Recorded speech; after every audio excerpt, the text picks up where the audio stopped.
Today we will talk about vector graphics. Unlike raster images made of pixels, vector graphics are built from paths, mathematical equations that define line shapes and curves. That means they are infinitely scalable, with no loss in quality no matter how big or small you make them. This is where Adobe Illustrator comes in. It is the industry standard tool for creating vector art. Whether you are designing a logo, an infographic, or a scientific figure, Illustrator gives you precision and control that raster tools just can't match. Compare that to raster images like JPEGs or PNGs. If you zoom in too far, things get quickly blurry. But with vector, crispy lines are always observed. So if you want clean, professional, and scalable design, Illustrator and vector graphics are the way to go. Let's set our workspace in Illustrator now. And then let's assume that we open Illustrator. We don't have any document open. You go here to File and New, and we will follow the instructions for signs. And I already preset here. The width is 184 millimeters. The height is 240 millimeters. The color mode is RGB, and the raster effect will be at 300 ppi. And we create the artwork, and we have here on the left a toolbox with general tools for selection, for drawing geometrics, pen tools, eraser, text boxes, and gradients, and so on. If the tool that you need is not there, simply click here and then select additional tools that you want to dock there. Here on the right, which is empty now, so we have what is called the panels dock. And then this is a docking bar where additional panels that contain several tools can be docked there, and then for easy access, right? All of the panels that you need will be here in Windows, and then one that is important is libraries.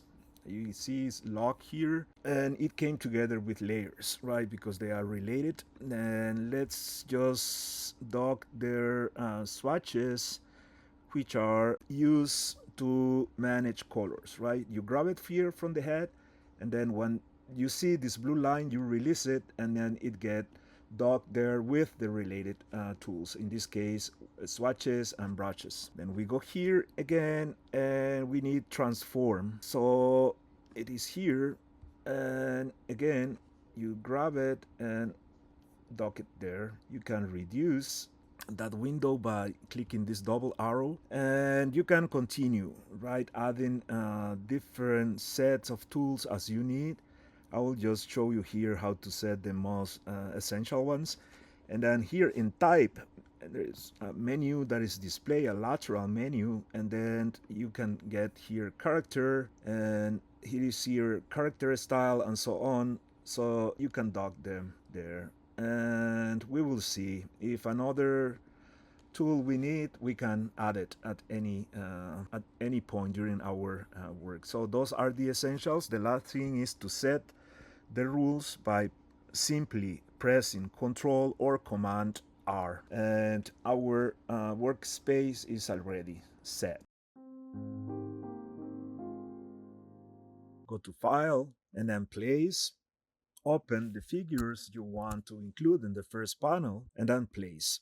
Then click to place the first one. Click to place the next one. You see this blue X there? It means those images are not embedded in this document, but they are just linked to the original figures. To embed them, just click the first one, press Shift and hold, click the second, and then the third one. So go to Window, and then Links, and then the burger menu, and then Embed Images. Now they are embedded. The first one is selected, so let's minimize that, and then let's go to Transform, and they are not completely square, so we cannot adjust the width and the height together, but we will do it separate. And then 25 for each dimension. Then this one also not symmetrical, so let's do separated 25 and 25. The last one, this is symmetrical, so we can link and only adjust one of the dimensions, and the other one will be automatically adjusted. Okay, they are resized. Now we want to align.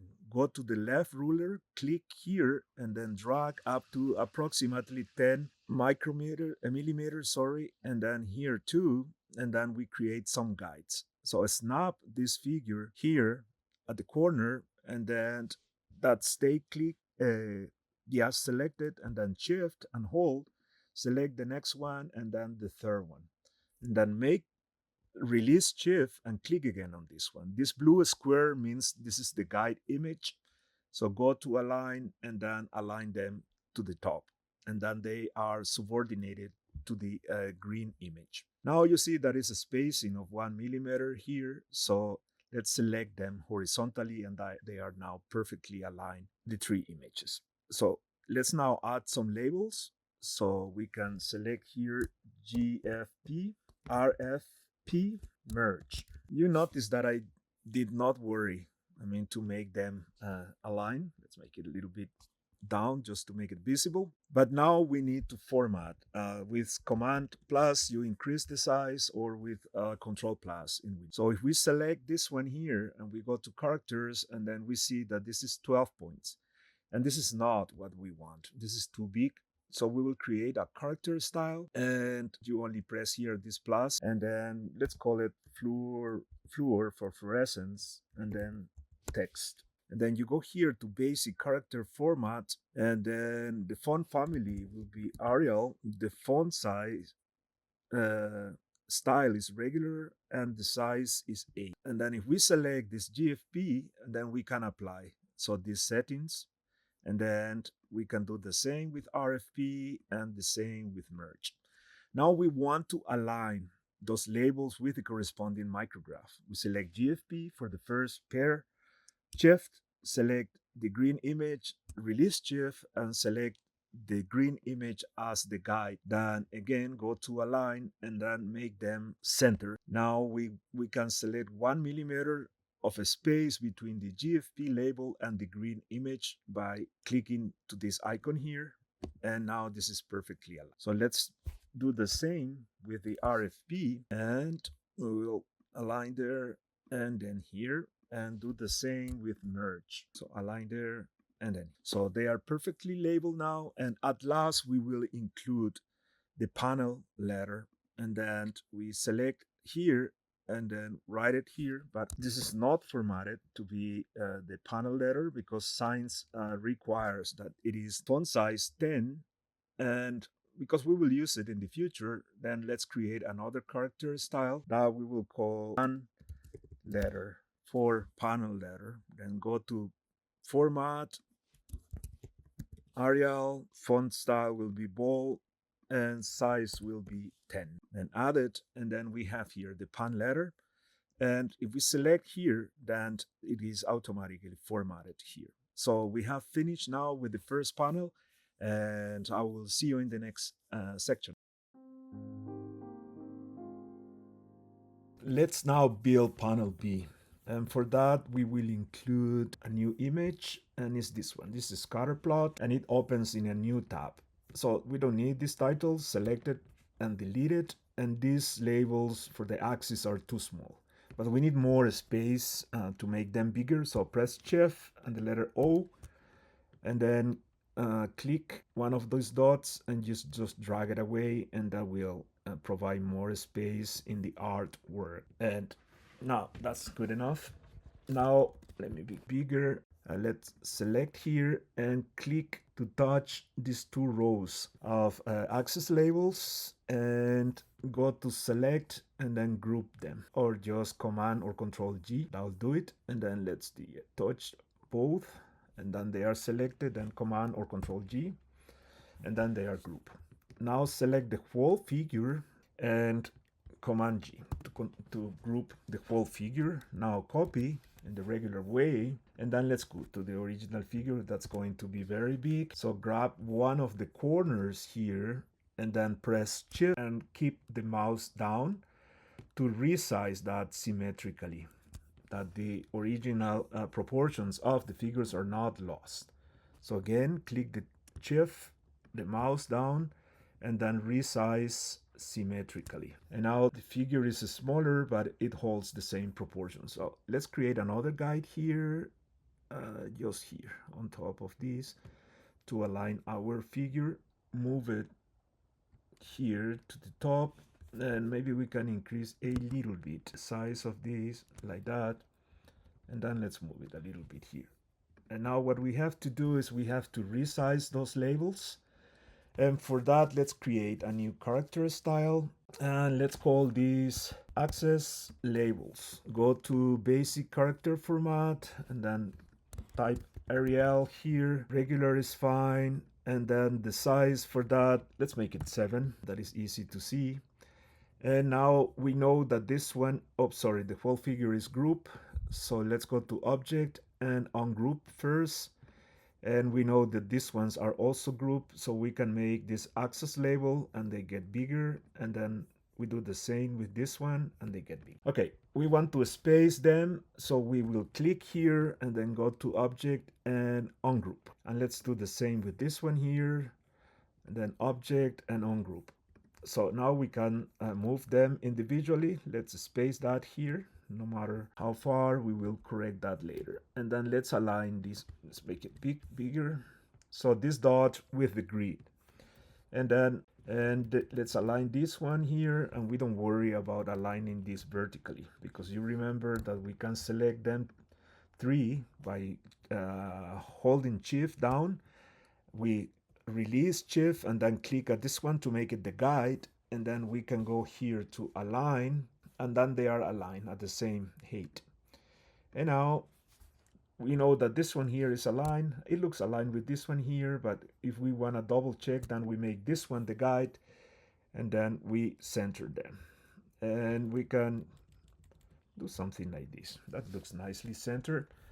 And for this one here, we do the same. We move a little bit here, and we align those ones with the grid, and those ones with the grid, and those ones with the grid.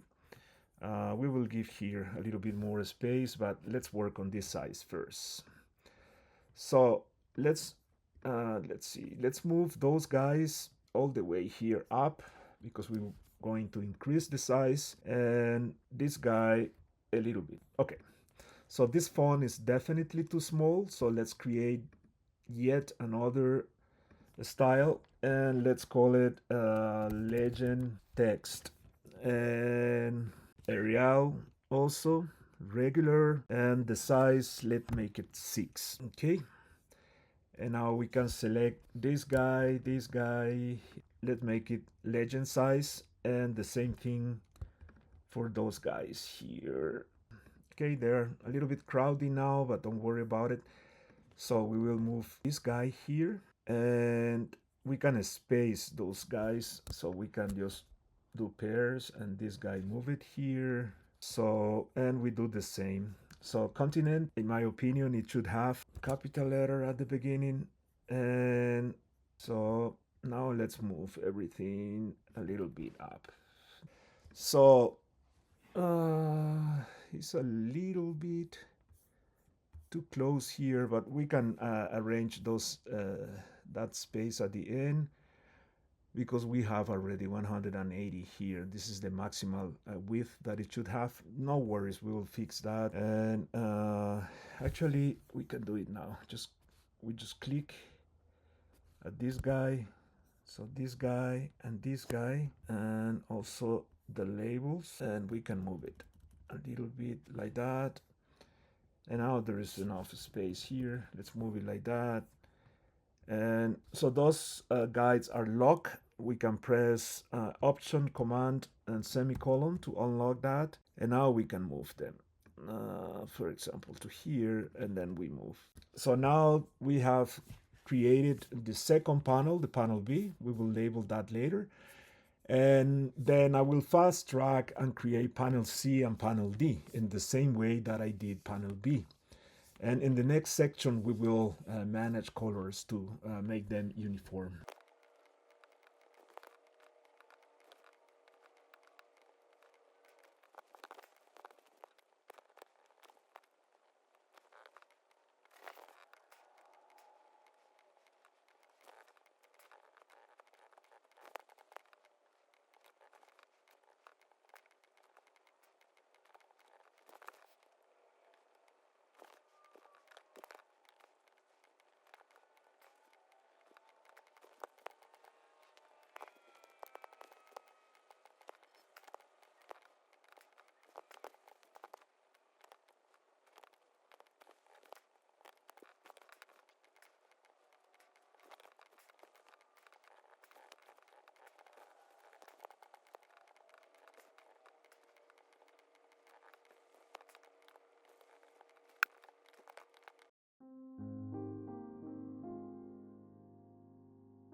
All right, we already have here all the panels of the figure. Let's now work with the colors. To start with, the different panels have different colors, so this is not ideal. So we want each of the treatments or the corresponding control to have consistent colors across panels. So let's take this last panel as a model, and those colors are not bad. They have a problem, and the problem is that they contain red and green, and red and green are not distinguishable for people with color blindness, and it's important to consider that. If you go to view and then proof set up, and then we do it for color blindness, so the Africa, which is red, and the Asia, which is green, are difficult to differentiate. So let's play a little bit with that. And beside, this is probably just a matter of preference. This purple color is not great in my opinion. So here how we change that. So let's go to the red figure and click here. And this color is not bad, but let's make it a little bit darker, something like this. This blue can stay here. The green definitely has to be changed, and we can make the green gray, for example, which I know is good for colorblind people. And this yellow can stay, is golden, can stay like that. And let's make the purple different. So different tones of blue are easy to differentiate for colorblind people. So let's get a blue that is darker than the one we have, something like this. And I believe this is a nice palette. And then if we test it for color blindness, and then we will see here that the colors are easy to differentiate by colorblind people. All right, and let's now create a palette with those colors so that we can clone them exactly into the other panels.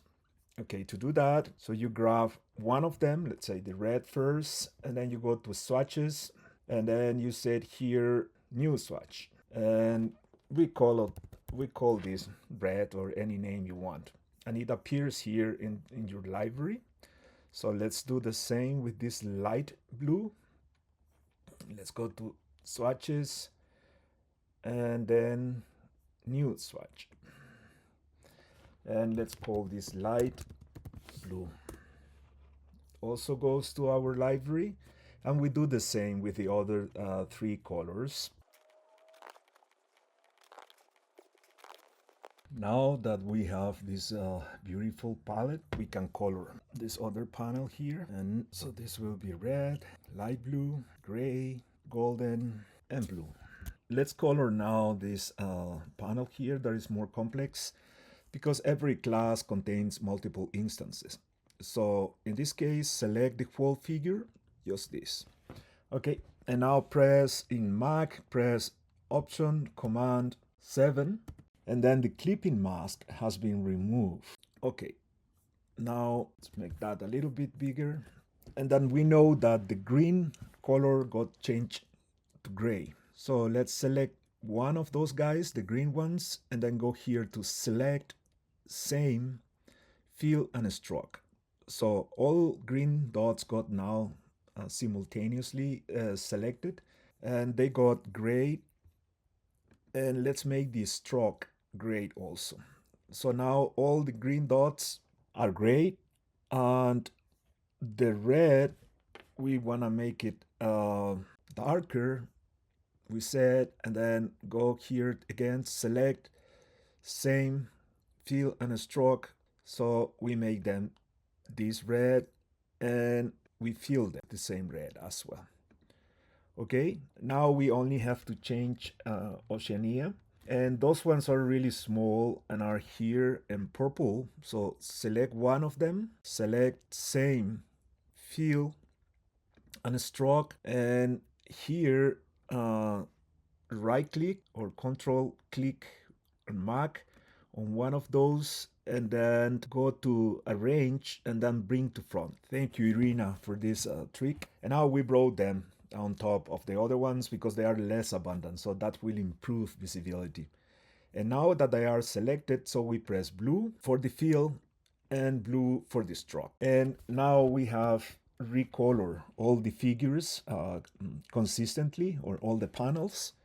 And the last thing to do is just add so these letters, panel letters, and let's use an additional guide here where we want to put the letters for the right panel. So this is A, B, this here will be C. So let's put another guide here just to make it right on top of it, and on the left of this guide to be aligned with A. Let's align it a little bit here. A, B, C. This one here will be D, and this is pretty much, so this is selected, so press Shift and hold it, select C, and now select B.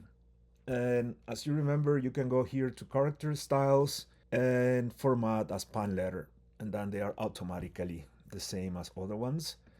So our figure is pretty much complete. So let's remove the guides to see how it looks. So go here to guide and then clean guides. And this is the actual size. We have this empty space at the bottom that we don't need. So let's remove, or let's cut this space with Shift.